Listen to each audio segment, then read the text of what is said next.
This is a paragraph or two I came across recently in a book, and I really think it needs to be out there. Foremost in German minds on November 9th is the glorious night the Berlin Wall was toppled in 1989, ending 28 years of post-war division. But November the 9th is a fated day. In 1938, it was the night of the Nazi program against German Jews, when synagogues burned and the dictatorship started down the road to Auschwitz in 1945. With the war lost, the Nazis tried to hide traces of the 1.1 million people killed there, demolishing the gas chambers and burning files.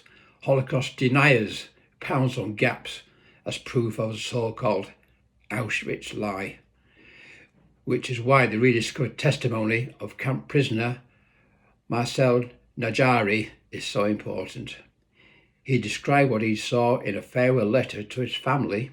He hid it in a flask, wrapped it in a leather bag, and buried it. In Auschwitz, Najari became a member of the Sonderkommando, who accompanied new arrivals to changing rooms where they were ordered to strip.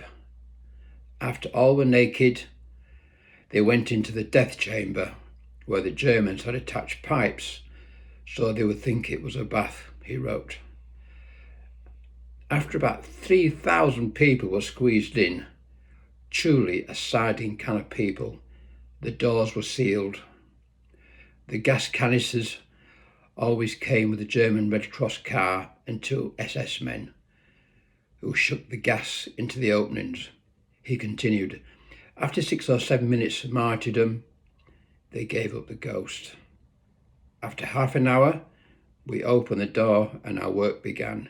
We carried the bodies of his innocent women and children to the lift that brought them to the room with the furnace, where they were put in and burned without any fuel because of the fat they had. This is all I'm reading. It's too harrowing to continue. These memories cannot be allowed to fade from history just to please our new woke society. Jon Neville.